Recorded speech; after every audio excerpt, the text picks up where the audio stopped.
हो तुझे रब ने बनाया किस लिए, किस लिए, हो तुझे रब ने बनाया किस लिए, किस लिए। इसका जवाब कमेंट बॉक्स में दीजिएगा। और चलिए दोस्तों आगे बढ़ते हैं। आज हम पढ़ेंगे रेलवे ग्रुप डी में तीसरा क्लास करेंगे अभी, जो कि हम प्रीवियस क्वेश्चन करवा रहे हैं। दोस्तों आज हम 2018 में पूछे गए ही प्रश्न को लेकर आए हैं। एक बात और समझ लीजिए, 2018, 19 और 17, 13 से कुछ नहीं होता है। मैथ का जो भाषा है, पूछने का जो तरीका है, जो सवाल होते हैं वही सवाल आपसे पूछे जाते हैं, इसलिए इस कन्फ्यूजन में ना रहेंगे। और जो लेवल के एग्जाम में आता है क्वेश्चन उसी को पढ़िए। हर बार आपको जब कहीं पेड कोर्स करिएगा ना तो हार्ड क्वेश्चन पढ़ा दिया जाएगा। रेलवे वालों को एसएससी लेवल का क्वेश्चन पढ़ा दिया जाएगा, ताकि इससे ये लगेगा लोगों को कि भाई मैंने पेड कोर्स जो खरीदा है बहुत अच्छा किया है, बहुत हाई लेवल तक के मास्टर साहब ने पढ़ाया है, और वो क्वेश्चन आएगा नहीं। ध्यान दीजिए सवाल क्या आता है वो मैं इसमें लेकर आया हूँ। सवाल जो कि देखिए रेलवे ग्रुप डी सीबीटी परीक्षा 12/12/2018 में पूछा गया है। पूछा था कि 100 और 200 के बीच कितने अभाज्य युग्म हैं। ये अभाज्य संख्या नहीं पूछे हैं, अभाज्य युग्म पूछे गए हैं। उससे पहले थोड़ा सा हम छोटा सा बेसिक बात आपसे कर लेते हैं दोस्तों, 2 मिनट का, ठीक है, ताकि आपको कोई दिक्कत कहीं पर ना आए। एगो बात बताइए, आप अभाज्य संख्या तो आप जानते होंगे, हाँ, ये बहुत बच्चे में पढ़ लिए हैं। अभाज्य संख्या उसको कहते हैं जो अपने आप और एक के अलावा किसी से नहीं कटता है, वो सब अभाज्य संख्या है। जैसे 2 कटेगा अपने आप से और 1 से, इसके अलावा किसी से नहीं।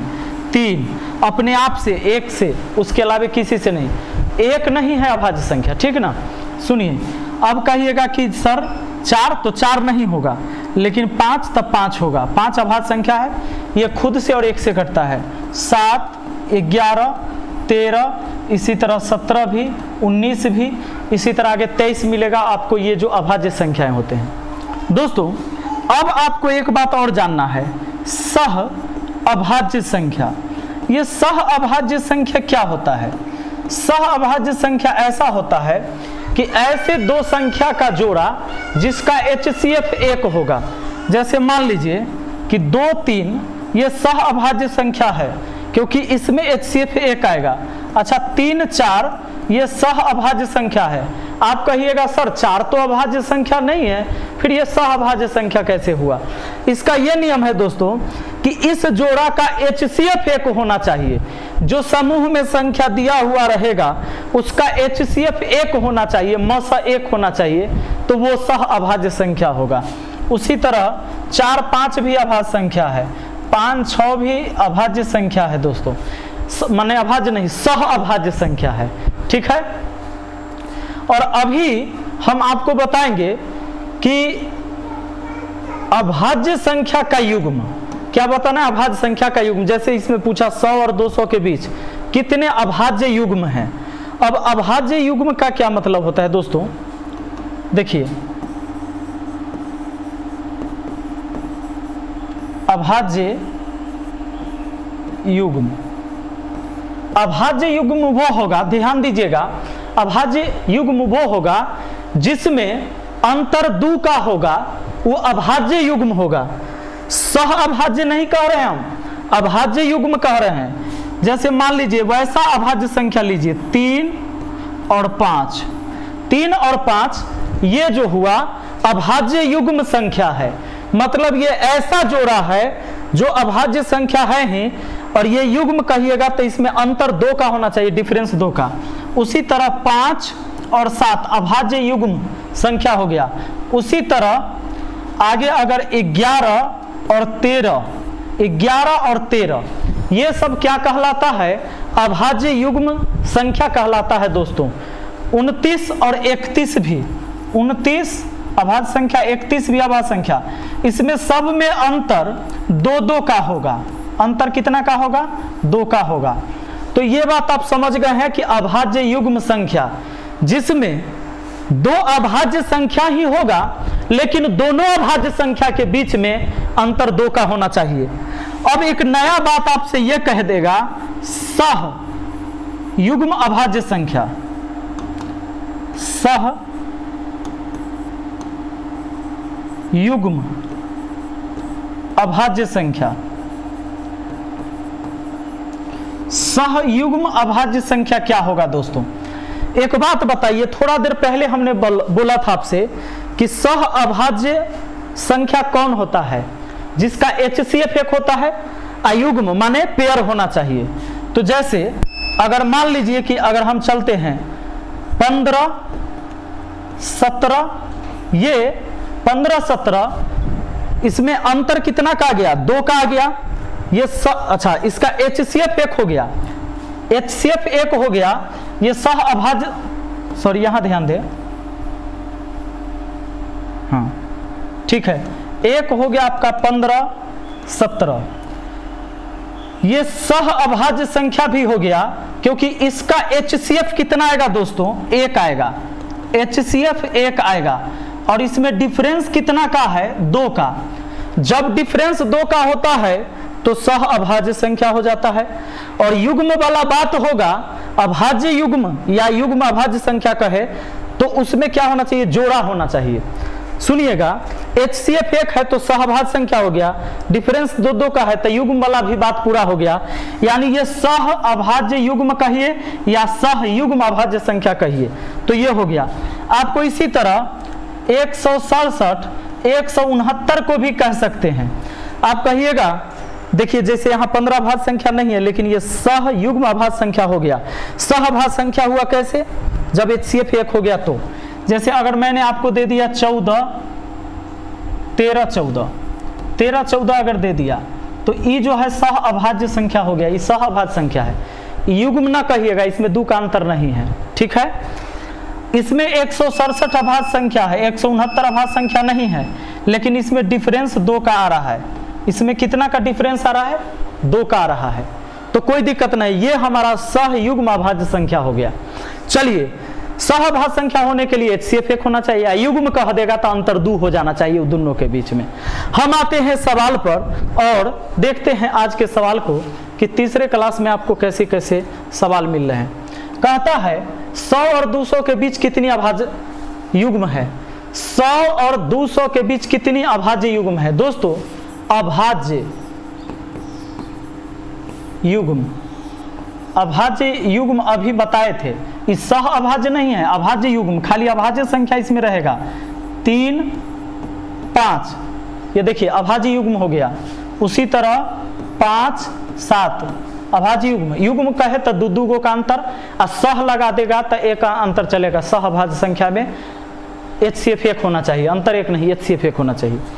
तो ये सब हो जाते हैं। जैसे इसी तरह 11, 13 इस तरह की संख्याएं जो 2 का अंतर होगा, लेकिन वो दोनों अभाज्य संख्या होना चाहिए। तो ऐसा एक बात याद कर लीजिए, 1 से 100 तक में ये अभाज्य युग्म संख्या जो होता है दोस्तों, अभाज्य युग्म संख्या जो होता है 1 से 100 तक में, ये होता है 8 गो। उसके बाद 100 से 200 तक में ना, 100 से 200 तक में 7 गो होता है, और 200 से 300 तक में, सवाल यहां तक आपसे पूछ सकता है, 200 से लेकर 300 तक में 4 गो युग्म अभाज्य संख्या है, यह अभाज्य युग्म संख्या होता है। अभाज्य युग्म संख्या किसको कहते हैं ये आप समझ गए। अभाज्य युग्म संख्या उसको कहते हैं कि दोनों अभाज्य संख्या होना चाहिए, अयुग्म माने पेयर होना चाहिए, और 2 का अंतर रहना चाहिए। तो ये हो गया, कोई दिक्कत नहीं है।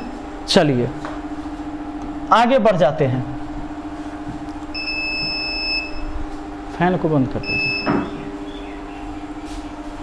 नेक्स्ट क्वेश्चन हमारे सामने, निम्नलिखित में से कौन सी संख्या एक परिमेय संख्या है? परिमेय संख्या दोस्तों, जिसका वर्गमूल पूरा पूरा बन जाएगा वही ना परिमेय संख्या होगा, और जिसका वर्गमूल पूरा नहीं बनेगा वो परिमेय संख्या नहीं होगा, वो अपरिमेय हो जाएगा। तो परिमेय संख्या में कौन लग रहा है? 49 का वर्गमूल करना होगा। यहाँ 4 है, 4 का मतलब है कि 2 बार रूट है 49 पर, समझ लीजिए। 7 निकल के आएगा, 7 का नहीं बनेगा, यह परिमेय हो गया। 81 का हो जाएगा, 81 का हो जाएगा, 2 गो रूट लगेगा, यहाँ 4 होने का मतलब 2 इसमें 2 इसमें।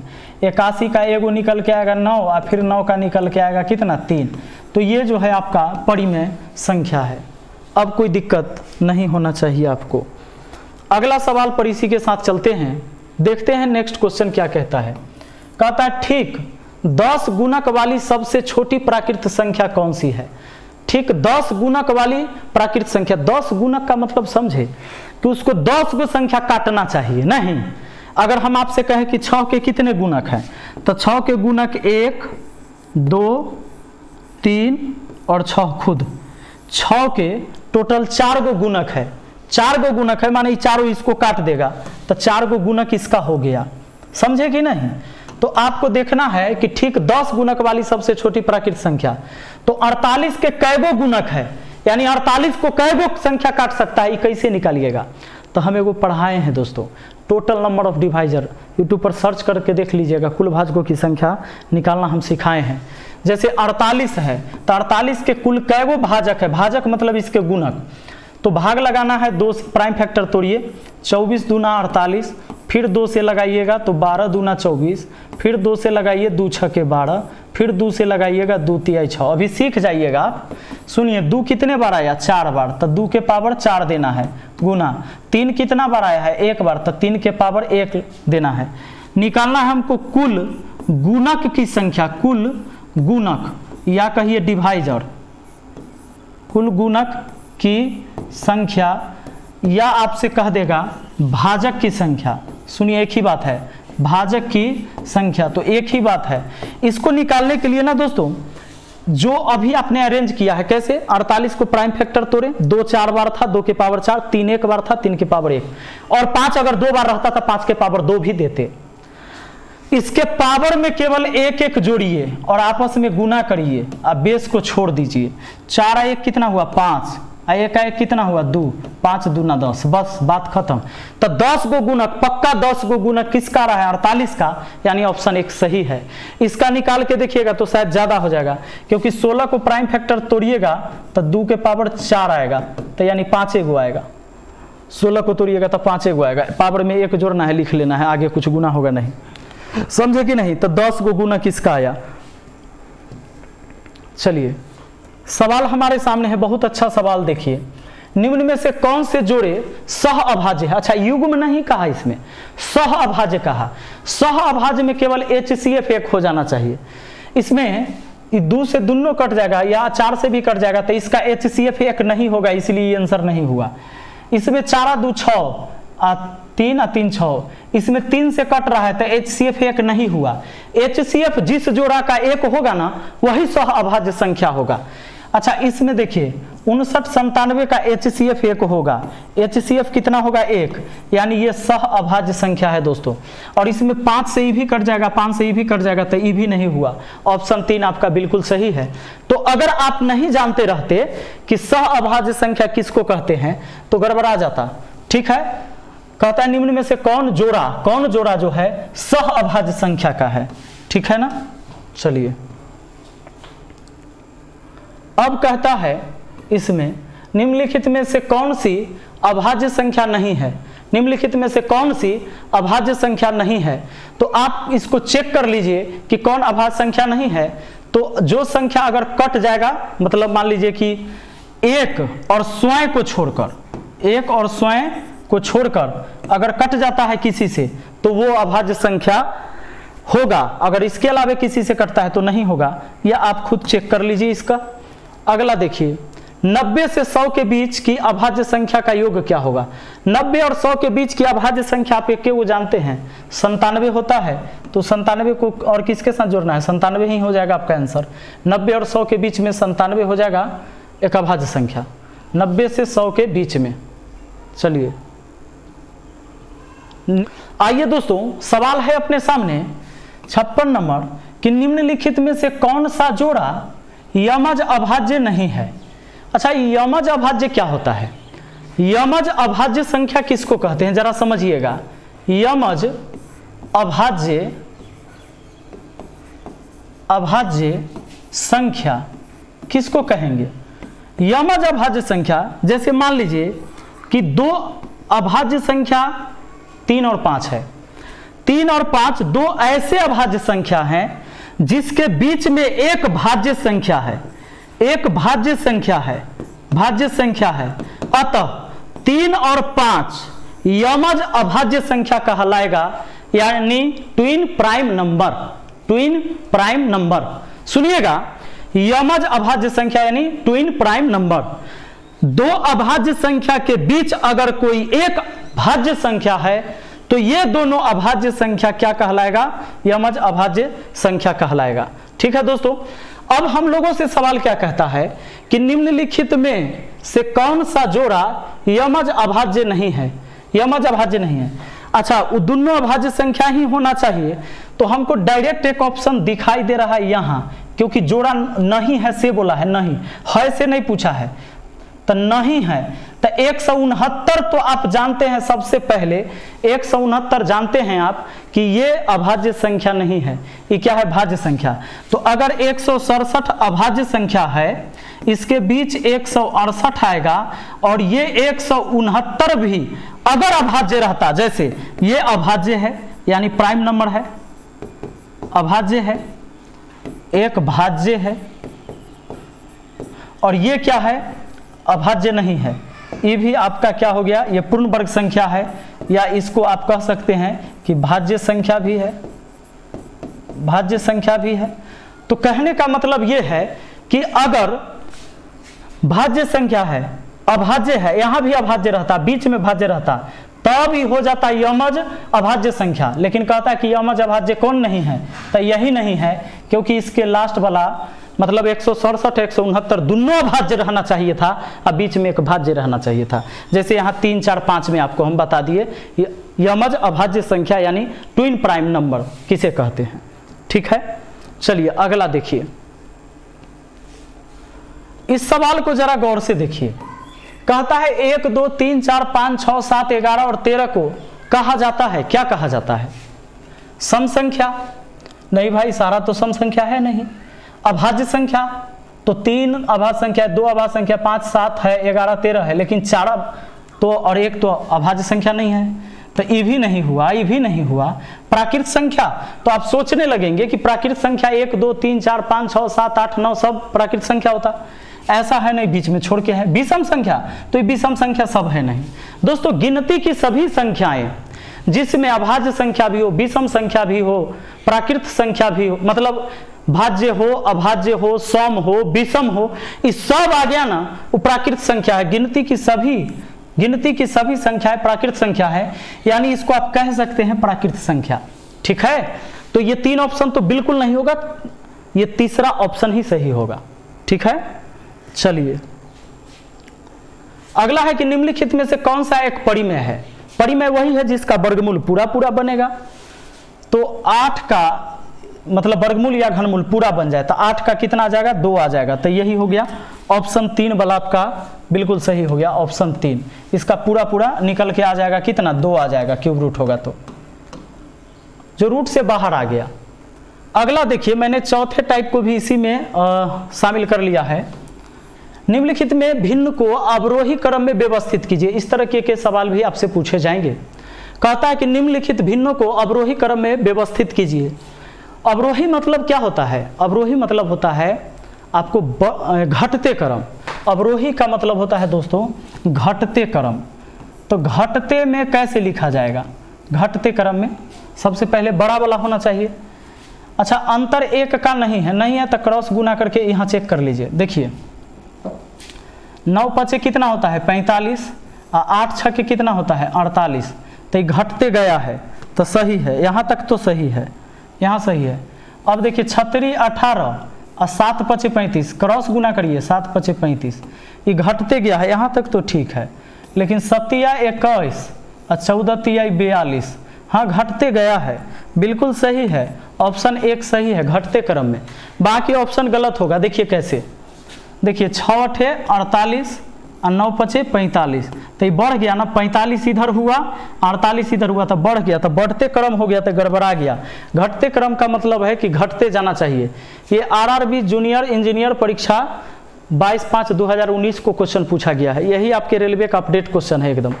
देखिए आगे क्वेश्चन ये भी पूछा गया है उसी टाइम, आरआरबी जेई में ही पूछा गया है 26/6/2019 को। इसमें कहता है निम्न में से कौन सा भिन्न अवरोही क्रम में है? अवरोही का मतलब है कि घटते क्रम में कौन ऑप्शन है? घटते क्रम आरोही का मतलब होता है बढ़ते क्रम। घटते क्रम में जाने के लिए सबसे पहले बढ़का होना चाहिए, उससे बाद छोटा, उसके बाद छोटा, ऐसे चेक करते हैं। 8 सते 56 अब 12 पचे 60, घट रहा है, ठीक जा रहा है। अब 12 तिहाई 36 और 4 सते 28, अब नहीं घटा, गड़बड़ा गया। अगला ऑप्शन 12 गुना 13 168, 3 दूना 6 नहीं 156, 13 दूना 26 और 13 कम 13 और 2 15, ठीक है 156। और 16 सते बलोतरा से देखिए 16 96, 16 सते 112, तो बढ़ रहा है तो गड़बड़ हो गया। तीसरा ऑप्शन देखते हैं 8 सते 56, 12 पचे 60, घट रहा है, ठीक गया।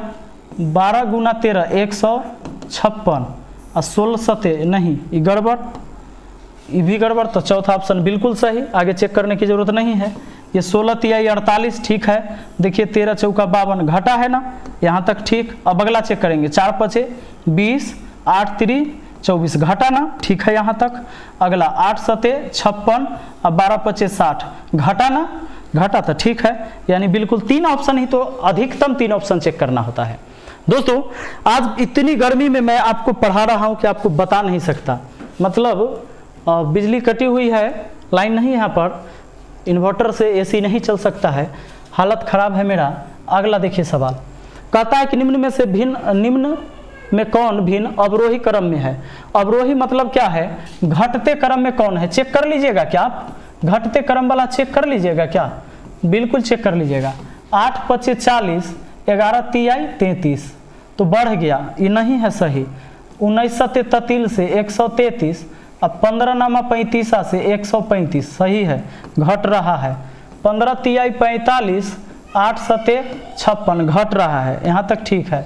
8 पचे 40, 11 तिहाई 33, गड़बड़ हो गया, ये नहीं सही है। 8 पचे 40 और 11 तिहाई 33, यहाँ तक गड़बड़ है, बढ़ गया। तो अगला इसको भी चेक कर लेते हैं, 5 ऑप्शन है। 11 सते 77, 15 पचे 75, बढ़ गया, नहीं सही है, इनमें से कोई नहीं, ठीक है, बस हो गया। तो मुझे लगता है कि बड़ा आसानी से आपको समझ में आ गया है। हम मिलते हैं फिर अगली वीडियो में। हाँ, ये वीडियो अच्छा लगा है ना, तो लाइक जरूर करिएगा, इससे हमारे अंदर हौसला बढ़ता है कि भाई मैं आपके लिए और भी वीडियो बनाऊं। और ध्यान रहे, अगर आप इस चैनल पर नए हैं तो चैनल को सब्सक्राइब करके बेल आइकन दबाकर ऑल नोटिफिकेशन पर सेट कर दीजिए, ताकि जब भी हम वीडियो डालते हैं ना, सुबह के 10 बजे, शाम के 5 बजे, 2 टाइम आपको वीडियो मिलेगी, तो दोनों बार आपको नोटिफिकेशन मिलेगा और सबसे पहले आप देख पाएंगे। मिलते हैं अगली वीडियो में। थैंक यू, जय हिंद, जय भारत।